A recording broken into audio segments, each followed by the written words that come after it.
বিজিবির শক্ত অবস্থানের কাছে আবারও হার মানল বিএসএফ।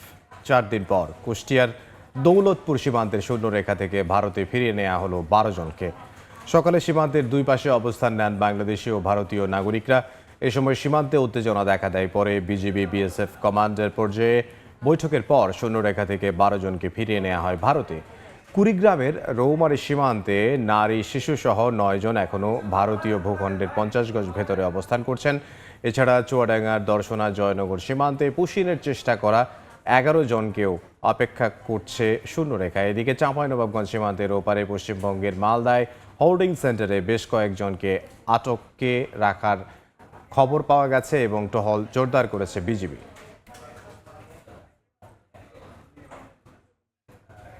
এই মুহূর্তে কুষ্টিয়ার প্রাকপুরের সীমান্তে আছেন সহকর্মী এস এম রাশেদ। সরাসরি যাব তার কাছে।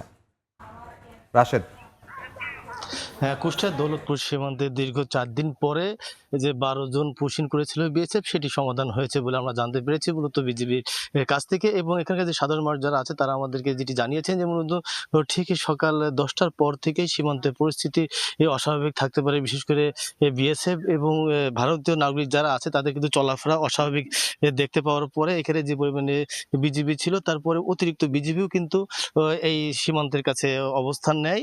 এবং যেটি মূলত কুষ্টিয়ার দৌলতপুরের এপারে প্রাকপুর সীমান্ত এবং ভারতীয় অংশে পশ্চিমবঙ্গের নদিয়া জেলার যে করিমপুর উপজেলা রয়েছে, সেই করিমপুর উপজেলাতে যে পিলার রয়েছে 128/3 এর যে পিলার রয়েছে সেখানে তারা অবস্থান নেয় বিজিবি এবং বিএসএফ এর পক্ষ থেকে। এবং উভয় পক্ষ থেকে কিন্তু বিএসএফ হলুদ পতাকা এবং বিজিবি সবুজ পতাকা নিয়ে এসে তারা সেই শূন্যরেখার কাছে যেখানে পিলার রয়েছে সেখানে সংক্ষিপ্ত একটি পতাকা বৈঠক করে। সেই পতাকা বৈঠকে সমঝোতার ভিত্তিতে যে ভারতীয় যে বিএসএফ আছে তারা এই পুশিন করা 12 জনকে তারা তাদের অভ্যন্তরে ফেরত নিয়ে যায়। মূলত এখানকার সাধারণ মানুষ থেকে শুরু করে এখানে যারা বিশেষ করে সীমান্তে পাড়ে যে মানুষ যারা আছে তারা কিন্তু আছে, তারা দেশীয় তো সাজে সজ্জিত, তারা বিশেষ করে দাও এবং লাঠি সোঁটা নিয়ে তারা বিজিবির সাথে অবস্থান নেয়।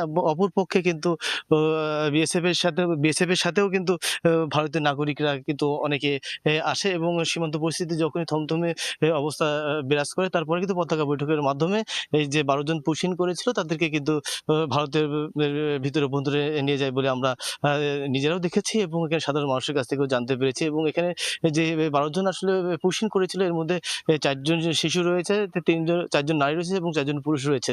তো কুষ্টিয়া দৌলতপুর সীমান্তে পুশিন ফেরত নিয়ে যাওয়া 12 জন নাগরিক নিয়ে এই ছিল আমার কাছে সর্বশেষ।